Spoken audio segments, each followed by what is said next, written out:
Canal Brasil Pátria do Evangelho, sexta palestra. O livre-arbítrio. O livre-arbítrio. O que é o livre-arbítrio? Quando resolvemos fazer ou deixar de fazer alguma coisa, a nossa consciência sempre nos alerta a respeito, aprovando-nos ou censurando-nos.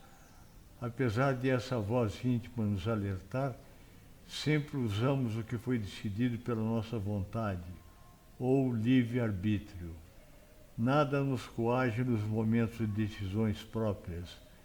Daí ser correto afirmar que somos responsáveis pelos nossos atos, que somos construtores do nosso destino. Possuindo o homem a liberdade de pensar, goza igualmente da liberdade de realizar suas obras, sejam elas boas ou más. O livre-arbítrio pode ser, desse modo, definido como a faculdade que tem o indivíduo de determinar sua própria conduta, ou seja, a possibilidade que ele tem de, entre duas ou mais razões suficientes de querer ou de agir, escolher uma delas e fazer que prevaleça sobre as outras. A questão do livre-arbítrio resume-se, pois, assim: o homem não é fatalmente conduzido ao mal. Os atos que pratica não estão escritos. Os crimes que comete não são resultado de um decreto do destino. Ele pode, como própria expiação, escolher uma existência com que se sentirá arrastado para o crime, seja pelo meio que estiver situado, seja pelas circunstâncias supervenientes, mas será sempre livre para agir como quiser. Assim, o livre-arbítrio existe também no estado de espírito, com a escolha da existência das provas, e no estado corpóreo, com a faculdade de ceder ou resistir aos arrastamentos a que voluntariamente estão submetidos. Cabe à educação combater as más tendências, e ela o fará de maneira eficiente quando se basear no estudo aprofundado da natureza moral do homem. Pelo conhecimento das leis que regem essa natureza moral, chegar-se-á a modificá-la, como se modifica a inteligência pela instrução e as condições físicas pela higiene. O espírito desligado da matéria no estado errante faz a escolha de suas futuras existências corpóreas, segundo o grau de perfeição que tem atingido. É nisso, como já dissemos, que consiste sobretudo o seu livre-arbítrio. Essa liberdade não é anulada pela encarnação. Se ele cede à influência da matéria, é então que sucumbe nas provas por ele mesmo escolhidas. E é para o ajudar a superá-las que pode invocar a existência de Deus e dos bons espíritos. Sem o livre-arbítrio, o homem não tem culpa do mal nem mérito do bom. E isso é de tal modo reconhecido que no mundo se proporciona sempre a censura, o elogio, a intenção, o que quer dizer a vontade. Ora, quem diz vontade, diz liberdade. O homem não poderia, portanto, procurar desculpas no seu organismo para suas faltas, sem com isso abdicar da razão e da própria condição humana, para se assemelhar aos animais. Se assim é para o mal, assim devia ser para o bem. Mas quando o homem pratica o bem, tem grande cuidado em consignar o mérito a seu favor, e não trata de o atribuir aos seus órgãos, o que prova que instintivamente ele não renuncia, malgrado a opinião de alguns sistemáticos, ao mais belo privilégio de sua espécie, a liberdade de pensar. A doutrina espírita admite para o homem o livre-arbítrio em toda a sua plenitude. E ao lhe dizer que se pratica o mal, cede a uma sugestão má que lhe vem de fora, deixa-lhe toda a responsabilidade, pois ele reconhece o poder de resistir, coisa evidentemente mais fácil do que se estivesse a lutar contra a sua própria natureza. Assim, não existem arrastamentos irresistíveis. O homem pode sempre fechar os ouvidos à voz oculta que o solicita para o mal, no seu foro íntimo, como os pode fechar a voz material de alguém que lhe fale. Ele o pode, pela sua vontade, pedindo a Deus a força necessária e reclamando para esse fim a existência dos bons espíritos. É isso que Jesus ensina na sublime fórmula da oração dominical, quando nos manda dizer: não nos deixeis cair em tentação, mas livrai-nos do mal. Essa teoria da causa existente dos nossos atos ressalta evidentemente de todos os ensinamentos dados pelos Espíritos, e não somente a sublime de moralidade, mas acrescentaremos que eleva o homem aos seus próprios olhos, mostrando-o capaz de sacudir um jugo obsessor, como é capaz de fechar sua porta aos importunos. As faltas que cometemos têm, portanto, sua origem primeira nas imperfeições do nosso próprio espírito, que ainda não atingiu a superioridade moral a que se destina, mas nem por isso tem menos livre-arbítrio. A vida corpórea que lhe é dada para purgar-se de suas imperfeições, através das provas que nela sofre, e são precisamente as imperfeições que o tornam mais fraco e mais acessível às sugestões de outros espíritos imperfeitos que se aproveitam do fato de fazê-lo sucumbir na luta que empreendeu. As faltas que cometemos têm, portanto, sua origem primeira nas imperfeições do nosso próprio espírito, que ainda não atingiu a superioridade moral a que se destina, mas nem por isso tem menos livre-arbítrio. A vida corpórea lhe é dada para purgar-se de suas imperfeições, através das provas que nela sofre, e são precisamente as imperfeições que o tornam mais fraco e mais acessível à sugestão de outros espíritos imperfeitos e se aproveitam do fato de fazê-lo sucumbir na luta que empreendeu. Se ele sai vitorioso dessa luta, se eleva. Se fracassa, continua a ser o que era, nem pior nem melhor. É a prova que terá de recomeçar e para o que ainda poderá demorar muito tempo na condição em que se encontra. Quanto mais ele se depura, mais diminuem as suas fraquezas e menos acessível se torna aos que o solicitam para o mal. Sua força moral cresce na razão da sua elevação e os maus espíritos se distanciam dele. Todos os espíritos mais ou menos bons, quando encarnados, constituem a espécie humana.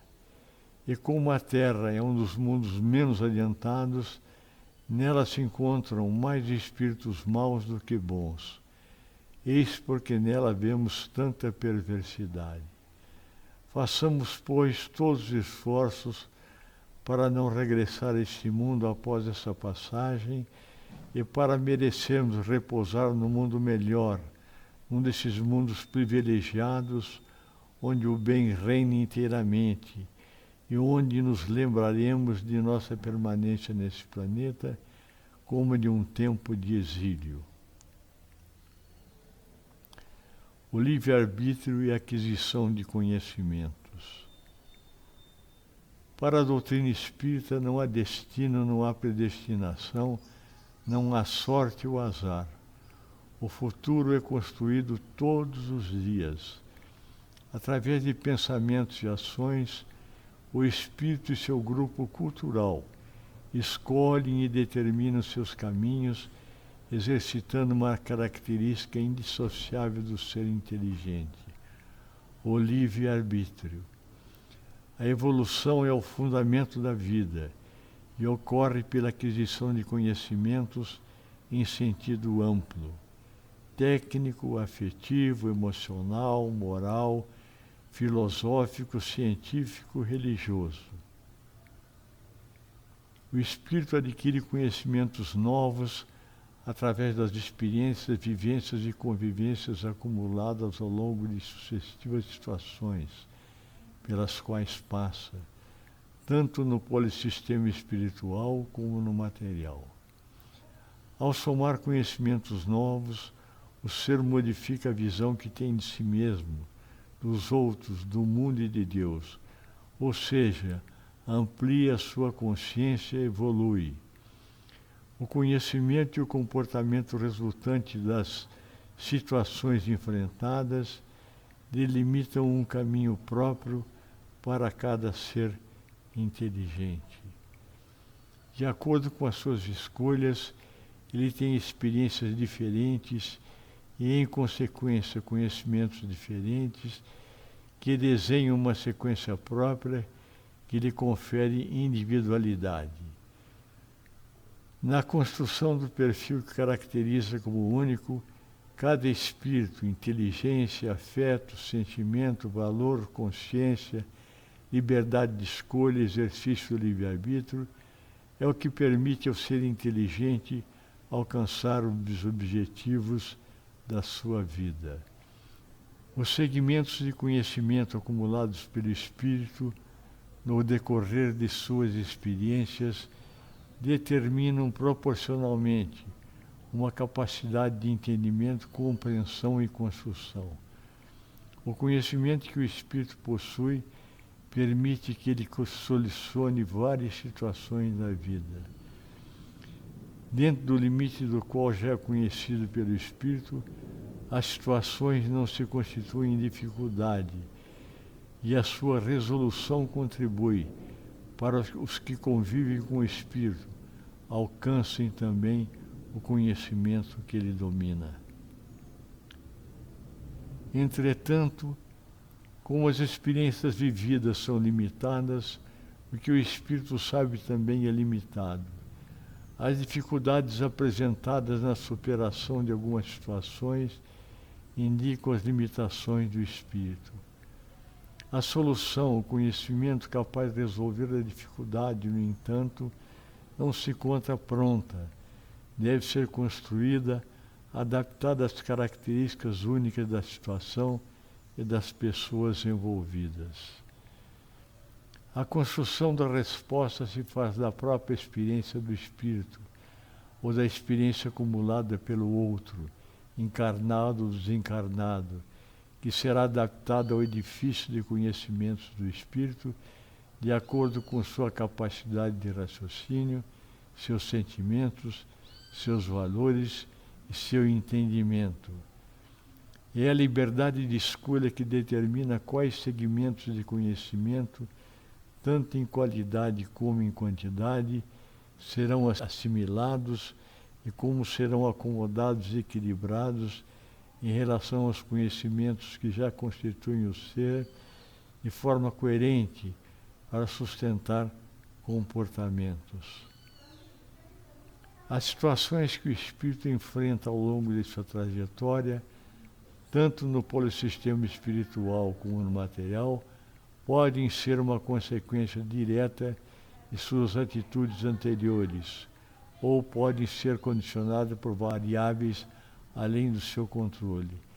Entretanto, a escolha que o espírito adota diante da situação apresentada é de sua completa responsabilidade. Dentro dos limites de seu entendimento, o espírito é responsável pelas consequências, efeitos desdobramentos e novas situações geradas a partir de suas decisões. Diante do desafio, de acordo com a sua liberdade de escolha, a resposta do espírito poderá estar situada entre o hediondo e o sublime. No entanto, com maior probabilidade, a resposta será compatível e coerente com as decisões anteriores que a pessoa já tomou. Haverá escolhas mais ou menos adequadas para um certo espírito em um dado momento. Como os caminhos são múltiplos e as situações enfrentadas são diferentes, as respostas deverão ser diversas. O critério para se encontrar a resposta mais adequada será sempre individual. A coerência entre a verdade alcançada e a sua prática deverá nortear a escolha consciente. Quanto maior o cruzamento de experiências que puder ser mobilizado e considerado antes da tomada de decisão, maior a probabilidade de ela estar coerente com a história de vida da pessoa até então. Maior a chance da decisão preencher a necessidade do espírito naquele momento. O autoconhecimento, portanto, é fundamental para o exercício pleno do livre-arbítrio. Escolhas que afastem o ser inteligente da coerência com a sua história propiciam desdobramentos com melhor qualidade ou quantidade de experiências e, consequentemente, reduzem o aproveitamento daquela sequência de experiências. Muitas vezes, no entanto, as consequências de uma atitude ou pensamento podem não ser tão significativas. A escolha pode alterar a ênfase e a direção da trajetória, modificando as possibilidades existentes, mas sem conotação positiva ou negativa. As experiências possíveis após a decisão passam a ser diferentes das planejadas, mas igualmente significativas para a evolução do espírito, na medida em que segmentos diferentes de conhecimento são explorados. As consequências que se seguem ao exercício de escolha propiciam experiências que vão contribuir para o crescimento do espírito, na medida em que ele consciente se empenha em aproveitá-las. O espírito cresce na medida em que se esforça por preservar ou ampliar as experiências que são favoráveis, ou modificar as que não são adequadas. O exercício do livre-arbítrio sofre a influência dos chamados paradigmas da cultura, da inteligência e da contingência, que podem potencializar ou dificultar o seu exercício pleno. As influências sobre o livre-arbítrio são, em primeiro lugar, relativas ao conhecimento alcançado. Quanto maior o domínio sobre um segmento de conhecimento, tanto maior será o entendimento e a responsabilidade sobre as decisões.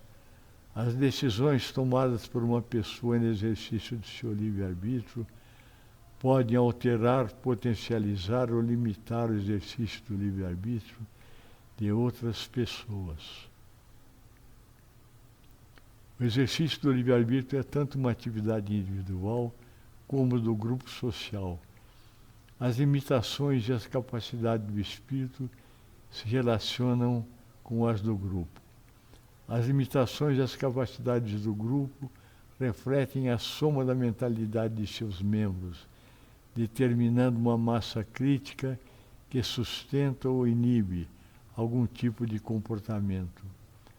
O meio cultural no qual o espírito está encarnado determina um quadro dentro do qual ele passa a se mover.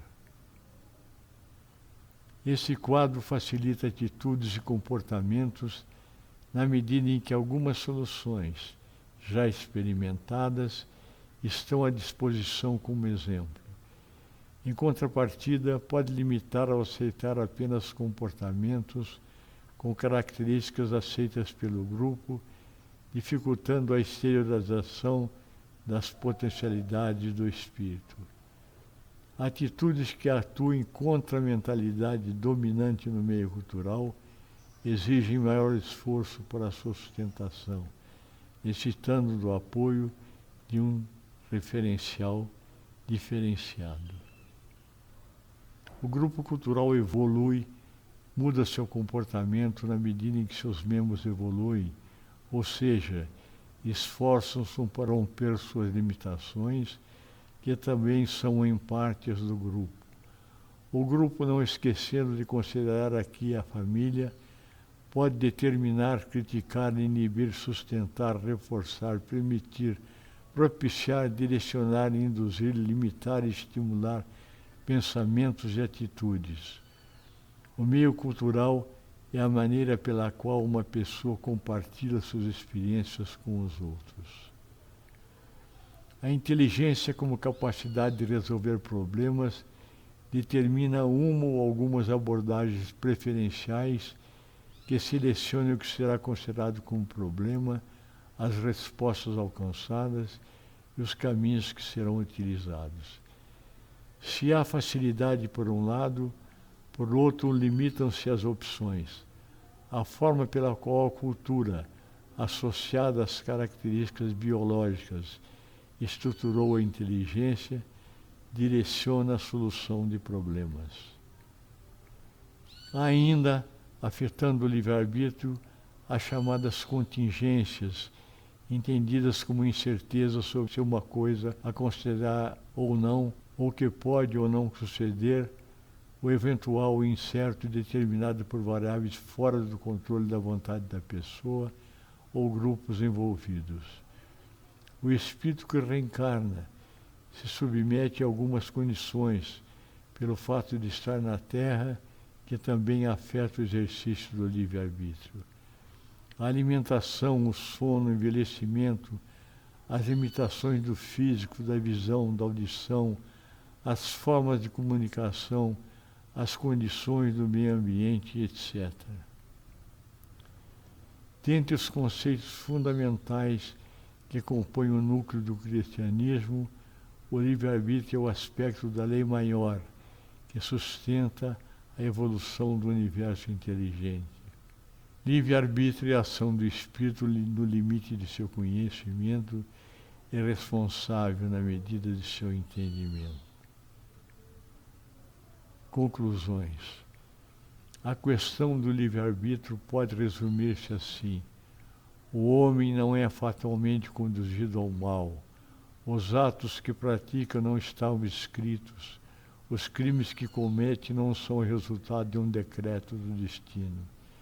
Ele pode, como prova e expiação, escolher uma existência em que se sentirá arrastada para o crime, seja pelo meio em que estiver situado, seja pelas circunstâncias supervenientes, mas será sempre livre de agir como quiser.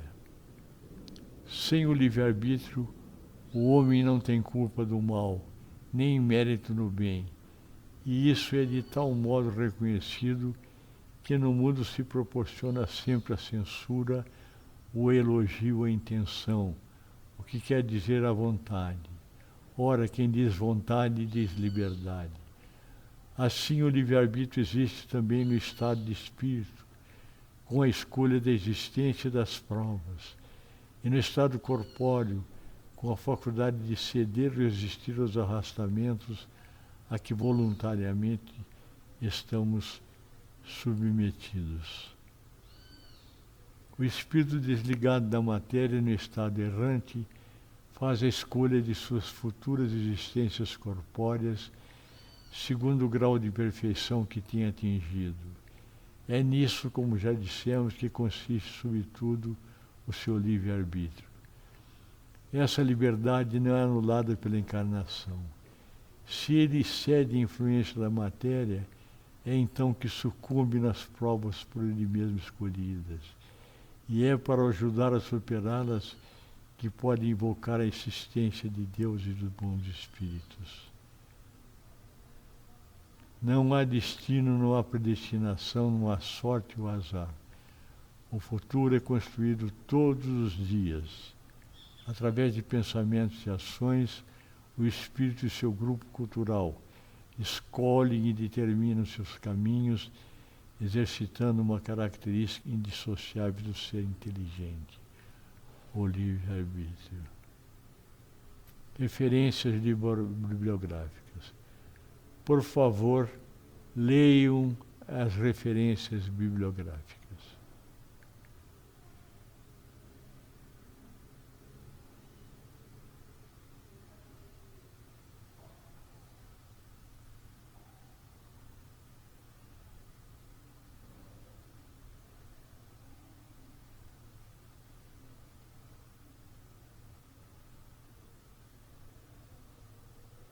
Fim, está terminada a apresentação. Se você gostou desse vídeo, nos ajude dando um like ou clicando na mãozinha positiva. Se também acredita que o conteúdo possa ser útil para outras pessoas, compartilhe com elas nosso canal. Se quiser ser avisado do lançamento de novos vídeos, inscreva-se no canal e clique no sininho. Isso. Gratidão pelo apoio e ajuda.